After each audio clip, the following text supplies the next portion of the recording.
Thank you very much. I don't know that I have the same volume, so those in the back may not be able to hear as well. And I sort of lose my train of thought if I have to yell at you, so we're just going to talk, we're going to have dialogue. You know, one of the things that is remarkable to me is that all of us start out at the same point. You know, for about 9 months, you are in that process of gestation. You're developing into a real human being. And then, at some point, there's a command given by some hidden force that says it's time for you to exit the amniotic bubble. So you get shoved down that vaginal canal, and boom, there you are. What year did you show up? 1997. So, 1997, wow. Very, very new to the universe, very new. I made my entry in December of 1941. So you can do the math on that. How many years have I been around? About 75 years. Whoa, that's frightening, isn't it? Yeah, it's a lot of years. Huh? Did you say 65? I want to go with you. Okay. Now, what that means is wherever you start, you're expected to figure out what on earth is going on around you. And my task was really difficult because the stuff that I found out was kind of crazy. There were laws that said I didn't count for much. There were laws that said I wasn't to have any of the rights and privileges of all the other folk who did have rights and privileges because I was a black kid. Well, I wasn't black then, I was actually Negro. I have evolved over time. So, inside joke just for me. At any rate, I was upset because I had anticipated something quite different. And then when I began to dive into the record, by the way, which is a task that all of you are faced with, since you arrive without knowing anything, you've got to figure it out. You've got to figure it out. It's not that easy to figure out, but that's still your job. So I dived into the historical record. And what I found out was this, that we had been constitutionally involved in a process of enslaving people for hundreds of years before I came on board. When I was born, we were operating under that Supreme Court decision that had been rendered in 1896, Plessy v. Ferguson, which suggested something about separate but equal, which in fact was always separate but never equal. I don't think it was ever intended to be equal. That was just some sort of a sham. And then after that, we had Jim Crow, which was slavery under another name. And then we had policies that were racist, housing policies, employment practices, all kinds of things, redlining, which meant even if you could afford it, you couldn't buy a house where you wanted to if you were a person of color. And then followed what we have now. We have the period of what we're calling mass incarceration, where black and brown bodies are put into jails, not because of anything other than somebody needs to make money. The privatization of prisons is taking off. And that's ongoing. Who knows when that will end? But like I said, your job is to figure this stuff out so that you can possibly not wind up as a statistic in the midst of all of it. In the meantime, what I did was I finding this stuff out, I needed to have a strategy for survival. I needed to learn how to navigate this racial terrain. And that led me into school, for one thing. I found out that education was probably one of the tools, not the only tool by any means. And by education, I don't mean going to school. That's different. Going to school is what you do because the society demands it of you. If you were truly invested in education, you wouldn't have to go to school. You'd be out there learning. You'd use libraries, you'd use resources, whatever you could find, you would do it. But because we do have schools and there are laws that says you have to go to school, then you have to master two things. You have to master the institution, and at the same time you have to reserve energy so you can learn. And that's what I did. I became a very good student. I mastered the art of going to school. It was very easy, very easy. And I had time to really study and develop. In fact, I picked up a very unusual nickname when I was in middle school. They used to call me nerd. And I couldn't figure out what it meant at first. But then it dawned on me that what they were saying was almost giving homage to me because of my investment in learning.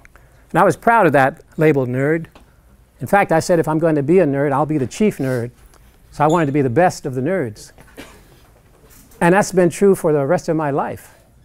I'm probably today still considered a nerd. But you know the old adage, nerd today, boss tomorrow. It all works. For those of you who have no interest in learning. And I hope that's not true. I hope here at Wilson High, everybody in this room is invested in learning. My first grade teacher was very much impetus for me. When I was in first grade, I sat down with all the other 6-year-olds, and the teacher, a woman by the name of Miss Waugh, said to all of us 6-year-olds, she said, you kids must take on executive responsibility for learning. You have to become the CEO of your own independent learning enterprise. And the honest truth, we didn't know what she was talking about right away. But she kept saying it. She kept saying it in many ways. And then finally, I got it. Lights came on. She lit a fire inside me that is still going. Because when you take that responsibility, it's not about meeting the requirements or doing what the school demands of you. You are in the learning process because that's your choice. I was in a school not too long ago, and the kid told me that he wasn't doing so well in school, and I asked him why not. He said because the teacher didn't like him. I almost laughed, but I didn't. I restrained myself because I was thinking, what do you do when the teacher wants to kill you? That's quite a different thing. And that was my plight at Central High School because I was very much an unloved person. But at any rate, once I got that message in first grade, I was off and running. By the time I got to fourth grade, I was on it. Fourth grade teacher, for instance, assigned us books to read, which is probably what they still do, and I read them. But then one day I noticed she was preparing an examination for all the students. But rather than use the book she had assigned to us, she reached behind her, on a bookshelf behind her desk, and pulled down another book and began to write questions out of that book. And I thought to myself, oh, you very devious individual. Wow. Now, as the executive in charge of learning, I knew I had to read the book she assigned, the book she was now pulling off the shelf, and because I couldn't trust her, I needed to read everything I could find that might be remotely related to that subject matter so that I could be the expert in the room. And that's what I did. And you'll find once you develop that habit, that learning is very easy. A lot of kids tell me that they don't learn because it's too hard, it requires too much effort. Yeah, in the beginning, I was outside watching kids practicing track today, just now. Really dedicated individuals because it's 92 degrees out there and they're running. So I thought, that's what it takes to be a true learner. You've got to be willing to run in 92-degree weather. Run to the library. Run to the bookstore. Run to some place where a discussion is going on about things of importance. That kind of dedication will teach you how to learn. And once you make it a habit, it becomes easier and easier. So by the time you get out of high school and you're on to other institutions of higher learning, you'll be a top student without thinking about it, because that's just who you have decided to be. Well, in 1954, as you were told earlier, the Supreme Court decided to alter the 1896 decision that had been rendered in Plessy, and they came up with this Brown decision, which meant that the law changed. Now, that's very significant. The law did change. The law before that said black people didn't count. Brown said, yes, they do. That didn't mean that people respected the law. The law changed, but nothing else changed with it. Everything else remained in place, as we see now. The social, the cultural, the ideological, the psychological, all that stuff remained in place. And so black bodies and brown bodies are still targets in so many ways in this society, unfortunately. But the Little Rock School Board decided to obey the law, and there was absolutely no precedent for that. But they did. They put out a call for volunteers. About 150 kids in the all-black schools raised their hands. The count was probably off by at least one because I'm two hands, right? At any rate, in the final analysis, there were 9 of us out of that 150. A lot of reasons why. Fear being the most palpable reason, because the word on the street was, if you try this thing, black kids, we will kill you, and your blood will flow in the streets of Little Rock. So a lot of people said, well, I don't want to run that risk. But the 9 of us said, we will run the risk. If it takes that, we'll do it. If it takes getting killed in the streets to make our point, that'll happen. At any rate, we all made it through. All 9 of us survived. How? Who knows? Probably the hand of Providence over us. There's no other way that I can think about it. Because the people tried to kill us. They tried daily. And they tried mightily. And they got close, but they never were successful. At any rate, the year we spent in that school was unlike any other year that I can describe to you, and it's even hard to find the words to make it real. Sometimes kids will tell me that didn't happen because it seems so bizarre, and yet it did. And anything that you can think of that one human being might possibly think of to do to another human being, that's what they did to us. But we made a vow not to give in to that stuff. We also made a vow not to fight in our defense, which is remarkable when you think about it. And I found out the power of nonviolence.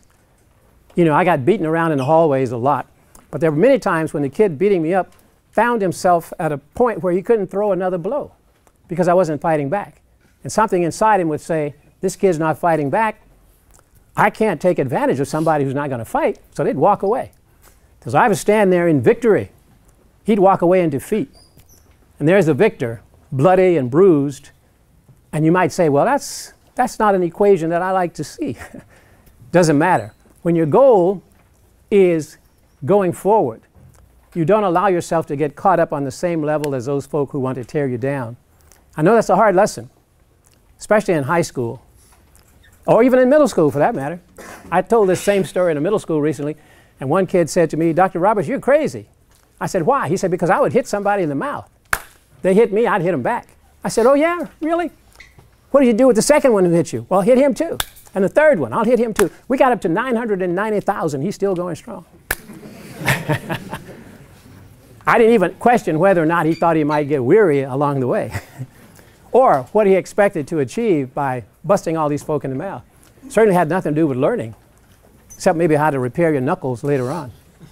But at any rate, we made it through the year, and I was all set to go back. Honestly, I was going to do another year because I had 1 year of high school remaining. But the governor, very interesting guy, named Orville Faubus, he was the governor of Arkansas during that time. The governor had a real problem. He didn't want black kids in his school. I mean, one thing he did not want was black kids in this all-white school. And he agonized over it all year. Finally, during the summer of 1958, he got an idea. I got it. I know what I'll do. I'll close the schools. Yeah, I'll close the schools. I'll keep those black kids out because there won't be any school to go to. Well, the governor didn't realize by closing the school to keep the black kids out, what else would happen? Yeah, keep the white kids out. See, the governor wasn't very bright. And unfortunately, in this country, there is no requirement that you have to have a measurable IQ to hold public office. That's not a requirement. You don't have to be smart to be in office. You have to be of age. You have to have enough money to pay for the filing fee. And then if you can convince enough like-minded idiots to vote for you, you can be in office. That's just that simple. And we have examples abounding. Probably right here in Long Beach. I don't know. Any officials here, elected officials?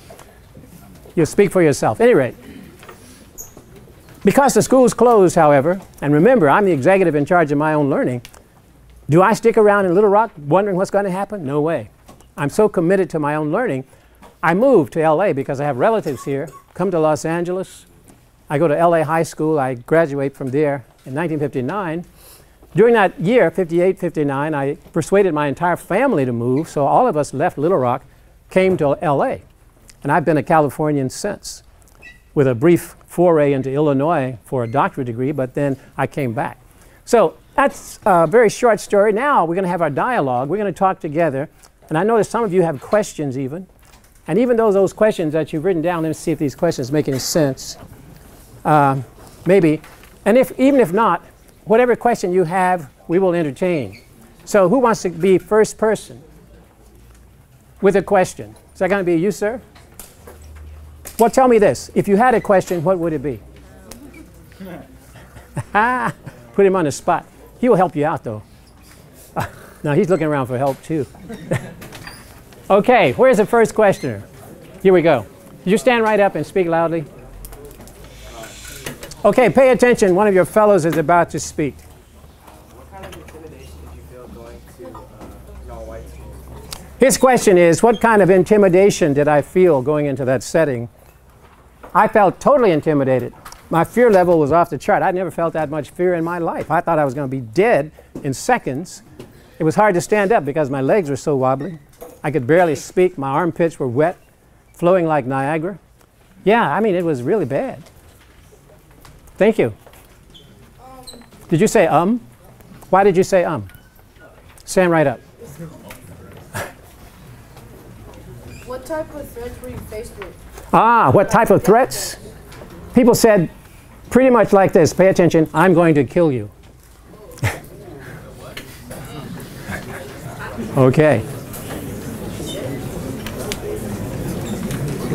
There's a murmur in the crowd.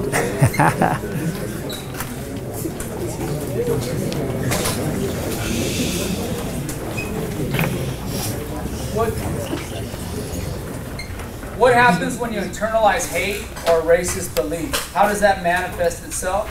And how does that influence your view? And is that something that still is a problem today? You got a lot of questions in that one. Let me see what I can pull out of there. What happens if you internalize racist ideology? I think it has a very definite impact on your ability to manifest whatever potential you have to grow in this world. For instance, you look out there and people who buy into racist ideology, they live a very hard life. They're constantly on alert. And we see it played out because now that Obama has been in the White House for a few years, you see a lot of people finding it so incredibly hard to focus on anything else but the fact that he's in the White House and they don't like it. That's a racist ideology to the extreme. It interferes with your ability to be a productive citizen. Now, second or third or fourth part of what you said was something. I've forgotten. But that's part of old age. I forget. Okay, help me out. Well, how does that, when you internalize that, if you internalize that message, how does that affect your performance and how you, what your actions are? Well, like I was saying, anybody who internalizes that stuff finds it very difficult to function in any other setting because that's an overwhelming ideology. It takes all of your mental faculties to pay attention to that. If you buy into the racist ideology, that means one thing, you're buying into a myth. You're buying into something that's not even true. So that is really dysfunctional.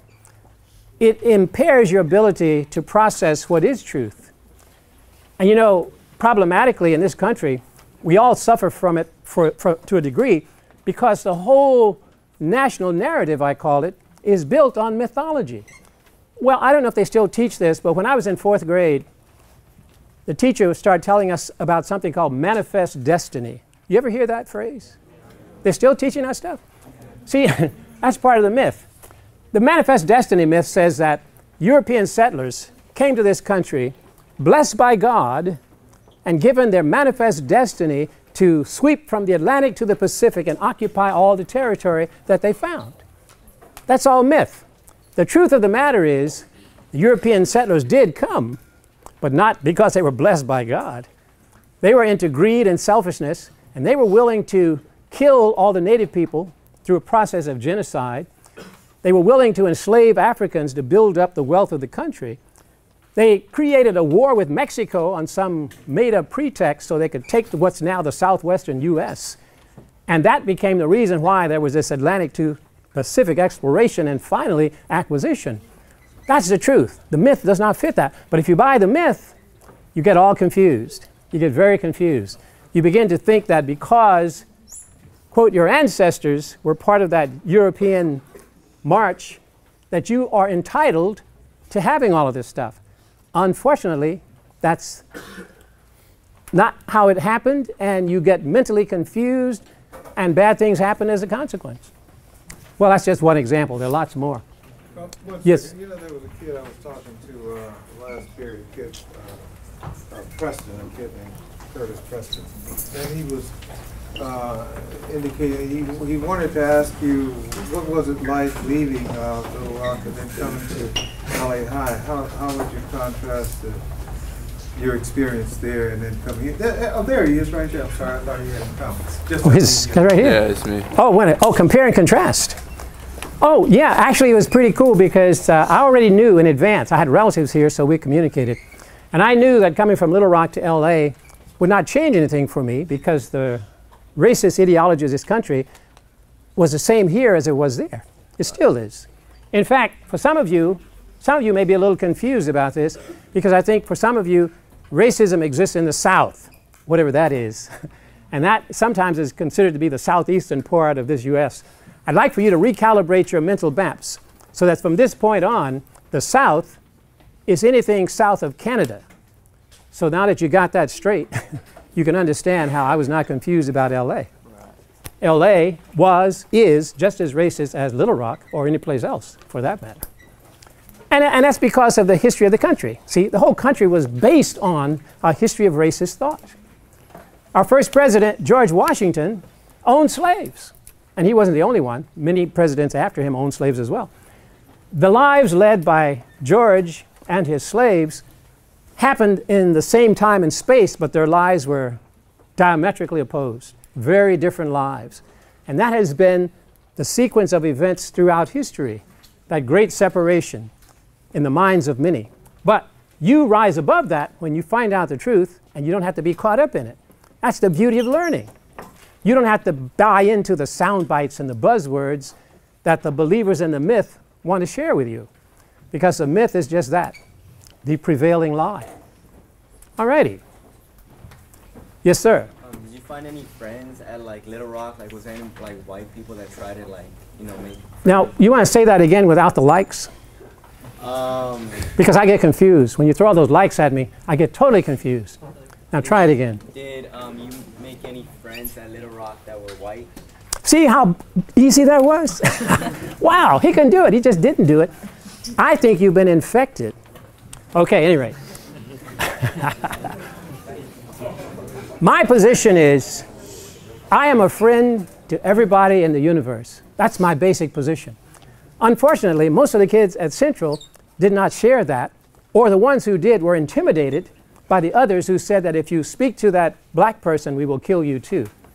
So social pressure got to them. You've heard of social pressure sometimes. They call it peer pressure. You ever heard of that? Do you believe in peer pressure? Yes, I do. You do? Yes. See, you believe in a myth. There's no such thing as peer pressure. My mom told me that years ago. 70 plus years ago, my mom said there's no such thing as peer pressure. There's just stupidity. If you do what other people want you to do, that's not pressure. That's stupid. So, do you still believe in peer pressure? Not right. All righty. I got a convert. And the truth is, when you look at things like that, if people want to tell you there's peer pressure or sibling rivalry, you know that one? That's another myth, that you have to fight with your siblings. No, you don't have to. You may choose to, but that's not because you have to. And if I were you, I would choose not to, because why? You're human. Human beings never have to fight. Did you know that? Now, I'm speaking to the choir here, because kids at Wilson don't fight because they're higher level humans. I know that. But those people who are not at your same level, they fight. And in doing so, they emulate the lower animals whose brains are small and they don't have the tools available that we have. We can communicate, we can bargain, we can negotiate, we can compromise. Never do you have to resort to fighting. There's no reason ever to fight with anybody. Well, you know, excuse me, but that's what we heard from the kid, Deshaun Robinson, the other week, saying that he recognized that he who throws the first punch has immediately confesses that he's run out of ideas. There you go. There you go. Idealess. Absolutely. Although I know some people like to fight, like that kid in middle school who wanted to hit people in the mouth. I think he just liked the sound of squishing flesh, you know, boom. But that's bizarre. Why would you do that? Yes? Do you see similarities now to how it was back then? Do I see similarities now to how it was back then? How it was back then, sir, is how it is now. Yes, I see similarities. Absolutely. Absolutely. Absolutely. By the way, there are some people who want to confuse you by saying that before, whatever that was, there was overt racism, and now racism has gone underground. Don't buy into it for a minute. See, the racism has always been endemic. That is, it has been part of the foundations of this country, woven into the fabric of our society at every level. Why do you think that the overwhelming majority of people in this country choose, mind you, to live monoracial, monocultural lives? Is that something genetic? No. It's because of the prevailing mythology that says you must do that if you want to be true to the national narrative. There was a hand over here. for people that, when your nonviolent approach didn't necessarily work with them, what would you do to stop those people if they were hurting you or tormenting them? Well, there's very little you can do to stop people from hurting you if they have a desire to hurt you. They will hurt you. But if you know yourself and you know that you are not defined by getting beaten up, you can deal with that. Now, I'm not suggesting that you make yourselves into punching bags, no. Because some of your parents have told you if another kid hits you, you hit him back. I know this. Okay? But this means that you really have to think through who you are apart from the advice and counsel you get even from your own parents. It's an amazing way of being in the universe. You say to yourself, I want to be a human being who rises above that primitive level, that primal level. I want to be up in the stratosphere. I want to dwell with the ideas and the principles and the concepts. I want to be able to think about stuff that has not to do with physical violence, because that is the very essence of primitive behavior. Small animals fight because they have no other option. That's their default. They claw and bite and hiss and scratch. That's what they do. Why would we as humans emulate that kind of behavior? Why would we do that? For what reason? Now, again, I'm not suggesting that you follow my advice on this. This works for me. It may not work for you. And by the way, if it doesn't work for you, I don't want to be near you when we leave here.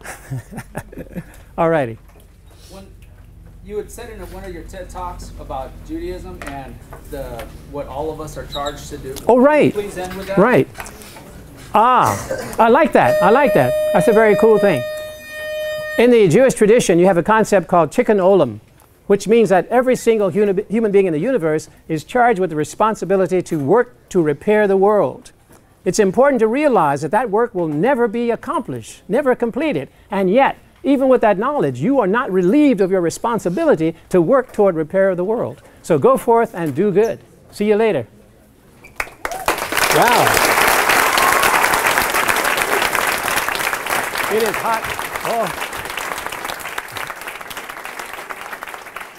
Thank you.